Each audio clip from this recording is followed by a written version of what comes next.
Hello BioB students, welcome back to another BioB session. So today we're continuing in the chemistry section of the course. So we had our introductory session last time where we were looking at the structure of the atom mainly and touching on different subatomic particles like protons, neutrons and electrons. So now today we're going to be focusing mostly on chemical bonding. And it's actually one of these subatomic particles that we learned about last time that is the main culprit that is involved in the chemical bonding, that being the electron. So as always, we've got this list of key concepts. So if you're ever a little unsure about what you should be taking out of these sessions, you can look back at this list of concepts and see how you think your understanding is of these types of things. Remember, these are the concepts for the conceptual questions at the end of your tutes and that are also available on the LMS as a review quiz. So let's quickly run through some of these concepts. So we're going to be looking at the role of the subatomic particles within atoms in chemical bonding. Specifically, it's the electrons that contribute to chemical bonding. We'll also review the location of the subatomic particles within that are involved in chemical bonding and also review the locations of the other ones that aren't. We'll also look at the charge of the subatomic particles within an atom. So I showed you last time that the protons are positively charged, the electrons negative, and the neutrons had no charge. So another thing we'll look at today is how an atom can actually change into an ion. So when it does this, it actually becomes either positively or negatively charged. We learnt that atoms are always neutral, so as soon as they turn into something that's either positive or negative, they're no longer an atom anymore, and we call those an ion. So we'll also look at the role of something we call the valence electrons, which are the electrons in the shell furthest away from the nucleus, because these are the ones that are involved in chemical bonding, specifically covalent bonding, which is a type of bonding where electrons are being shared between two atoms. To work out how this covalent bonding occurs, sometimes we need to consider something called electronegativity, which is basically an index of how attracted electrons are to particular atoms. And then we'll look at the second type of bonding, which is present in ionic compounds. So this is bonding between two ions. So we'll look at how the atoms turn into ions and then form these ionic compounds. And then we'll compare those two different types of bonding. So really today is all about the electrons. They're the stars of the show because they're the subatomic particles that are involved in chemical bonding. And we'll be looking at how they contribute to these two different types of bonding, which is the covalent bonding and also the ionic bonding. So the first section, we're going to do an in-depth look at the role of the electrons in chemical bonding, and then in part 2 we'll specifically start talking about one of the two branches of the chemical bonding, which is covalent bonding, and then part 3, the bonding between ions, which is called ionic bonding. So an interesting question here to start off with. So what is the difference between a diamond and charcoal? And it says here that they're both largely made up of carbon atoms. So there has to be something that's different here, right? Because on the left-hand side, we've got a very nicely ordered diamond, which has a lot of value. Whereas on the right-hand side, we've got the very cheap coal that is being burnt in the fire. But they're still both mostly made up of carbon atoms. So what could be the difference between whether the carbon is contributing to forming a diamond or forming coal? Well, it all comes back to chemical bonding. How do the atoms connect together in a way to make a larger structure? So remember we looked at our atoms last time and we saw that the atoms could come together to form molecules and compounds. So the ways that the atoms connect together to form these larger groups is a chemical bond. Okay, so essentially the difference between whether the carbons are contributing to forming a diamond or to coal is the way these carbon atoms are being bonded within these structures. So you can see in this example of just how drastic a change can be depending on what the chemical bonds are.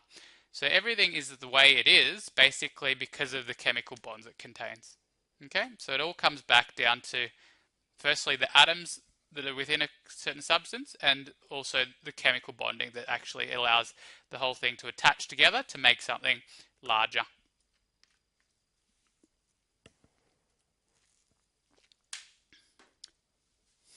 So atoms actually want to connect to other atoms via chemical bonds to become more stable. So I use the term here want loosely because obviously atoms don't really want anything, but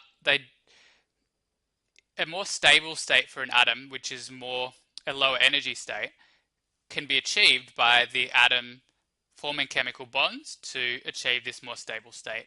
So when I say atoms want to form chemical bonds, basically it just means it's more favorable for the atoms to do so. So we're going to talk a lot about atom stability in chemical bonding because basically what the atoms are doing when they're forming these chemical bonds is becoming more stable. And once they become stable, then essentially they don't need to form chemical bonds anymore, at least until those chemical bonds are broken. So you can think of it as atoms wanting to form these chemical bonds to be more stable for simplicity. And what makes an atom stable is if its outer electron shell, which we call the valence shell, the one furthest away from the nucleus, is full of electrons. Okay? So if you look at an atom and you can work out whether it has a full valence electron shell or not, you can work out whether it's stable. So if an atom has a full valence electron shell, would it be stable or not? Yes, it would be stable. Whereas if an atom has a valence electron shell that's not full, that makes it less stable, or you can think of it as being unstable. So I said in the introduction that it's the electrons that are around the outside of the nucleus that are responsible for chemical bonding. So it kind of makes sense that it's going to be the electrons in the outer shell that determine how stable the atom is. So essentially the job of an atom is to make sure it can be stable by getting the right number of electrons in its outer shell. So I'll talk you through some rules about how we know how many electrons different atoms need a little bit later on. But takeaways from this slide, essentially, it's the electrons that are involved in chemical bonding, and for an atom to be stable, it has to have a full valence shell of electrons. And this is what happens when atoms come together to form molecules and compounds.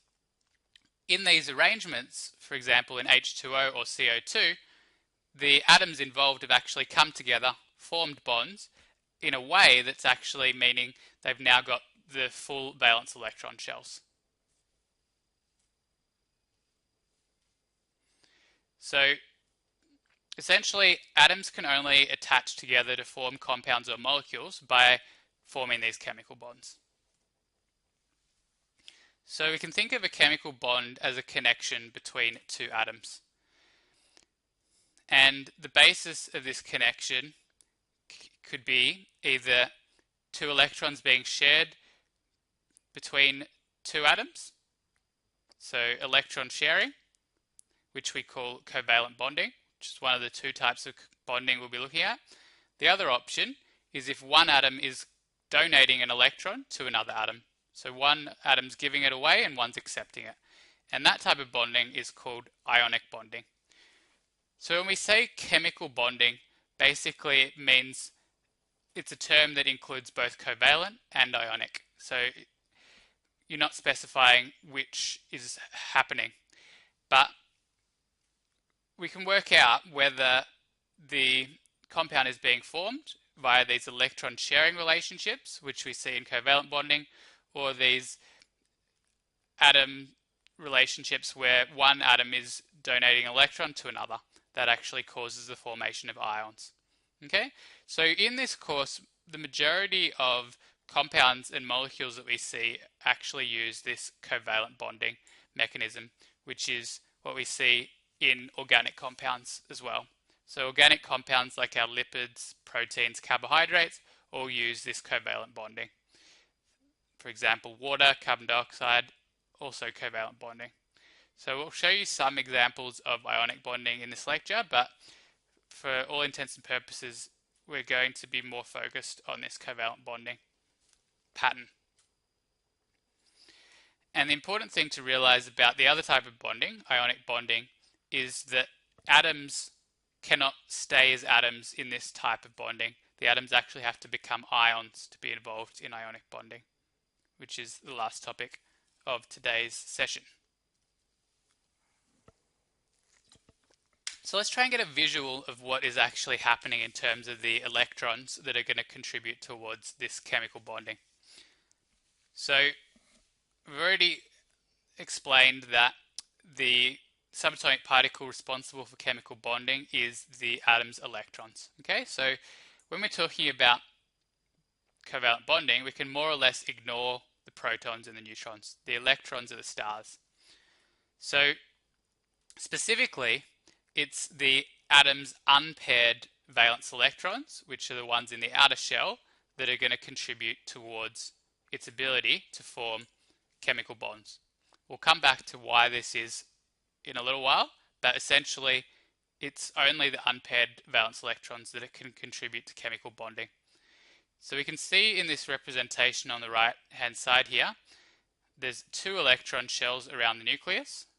The outer electron shell is in grey here, which is in this case shell 2. So if there was an extra shell past shell 2, that would make that the outer shell. So it's just whatever is the last electron shell that's furthest away from the nucleus. So within shell 2 here, there's pairs of electrons, which we can see here, and there's also single unpaired electrons. So which of these do you think is going to contribute to the ability of this atom here to form chemical bonds? Will it be the paired or the unpaired electrons? Well, it's actually the unpaired valence electrons that can actually contribute to chemical bonding. So in this case, there's 2 of these unpaired valence electrons that can contribute to chemical bonding, and then 2 pairs of electrons in these 2 positions that cannot contribute to chemical bonding. So once an orbital holds 2 electrons, remember each orbital can hold a maximum of 2 electrons, it's then stable. So it doesn't need to accept any more electrons. These positions where there's only 1 electron basically can hold a second electron. So they want to accept another electron, and they can do this through chemical bonding. So you can see here, reiterating that the valence electron shell is the one that's furthest away from the nucleus. In this case, it is shell 2. And I've specified that within this shell 2, there's a combination of paired and unpaired electrons. So let's review some characteristics of these valence electrons. They can either be paired, and if they're paired, that means the electrons are stable and therefore unreactive. And that adds up to the fact that they do not contribute to chemical bonding.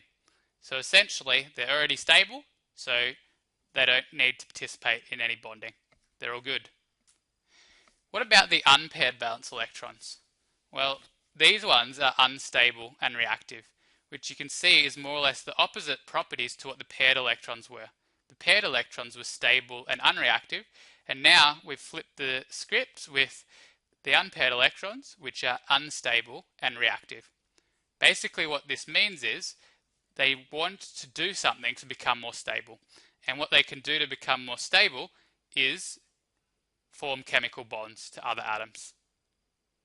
So because the unpaired electrons are unstable, they can become more stable by forming a chemical bond. So when we're talking about chemical bonding, we're really looking at the unpaired valence electrons to estimate how a particular atom is going to behave. So in this session, I'll show you how to predict how each of the atoms on the periodic table will actually behave in terms of chemical bonding. We're not going to look at a huge number of these, more focusing on things like carbon, oxygen, nitrogen, and hydrogen. They're the stars of the show as we go through this course. But in any case, we can actually use their position on the periodic table to predict how they're going to form covalent bonds and other types of bonds too.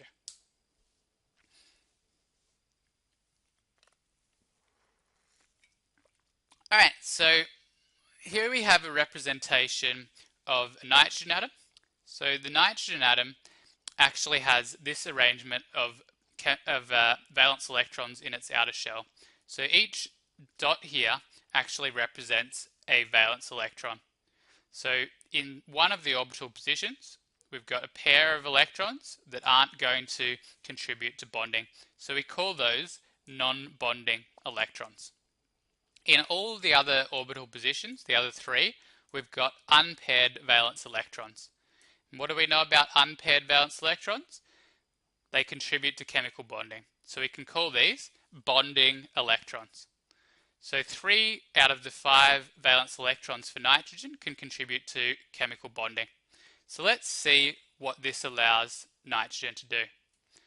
So those unpaired valence electrons can actually attract another atom with an unpaired valence electron. So if we look at hydrogen here, hydrogen just has a single valence electron. So that must mean it's unpaired. So that unpaired electron will actually be attracted to another unpaired electron. And that's what we see in this animation here, where the unpaired electrons between the nitrogen and hydrogen atoms actually come together. And you can see that attraction as shown by this red line. So what we've actually done there is formed a chemical bond. Remember, a chemical bond is an attachment between two different atoms. So because the nitrogen and hydrogen each have one of these unpaired electrons, they can actually come together and form this chemical bond. Specifically, in this case, it's called a covalent bond because the two electrons in the box here are actually going to be shared between the two atoms involved. So it'll be shared between this nitrogen here in black and this hydrogen here. What about the electrons down the bottom here? Which two atoms would they be shared between? Well, it's going to be this hydrogen and this nitrogen. And what about the hydrogen on the left here? The electrons are shared between this hydrogen and this nitrogen. So you can see that the nitrogen actually is participating in 3 different covalent bonds, whereas each hydrogen is only participating in 1 covalent bond. And it's all to do with the number of unpaired valence electrons the atoms have. Because nitrogen has 3 unpaired valence electrons, it can form 3 covalent bonds. Whereas the hydrogens each only have 1 unpaired valence electron, so they only need to form 1 covalent bond to create that shared pair of electrons that stabilizes the atoms. So often we represent covalent bonds as just a line between the atoms. So instead of drawing the electrons, we just have a line between each atom. And wherever we have one of these lines, it represents the covalent bond, which is sharing of 2 electrons between 2 different atoms. So remember we talked about at the start how the atoms will actually try and form these bonds to actually become more stable, to get the right number of electrons. So now that the nitrogen and hydrogen atoms have formed these bonds, they all actually have the right number of electrons that they need to be stable, which explains why the atoms come together to form this compound rather than just staying apart. It's more stable for the atoms to come together to form the compound than it is for the atoms to be by themselves.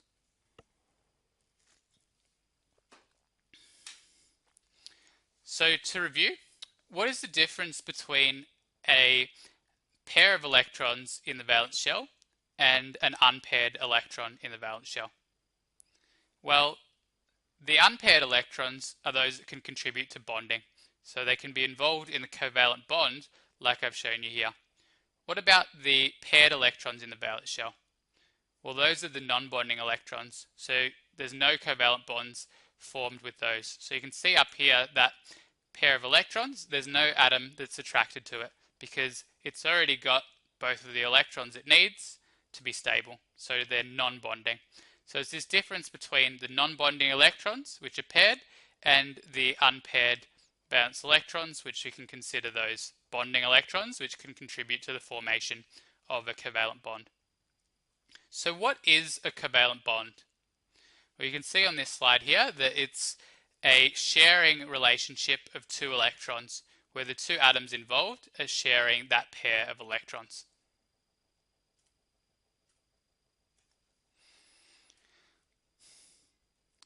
So based on what the actual atom is, we can actually work out how many valence electrons the atom will have.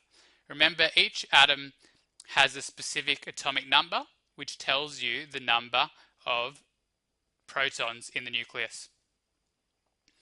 So in this case, we've got an atom on the right hand side here that has 1, 2, 3, 4, 5, 6, 7, 8.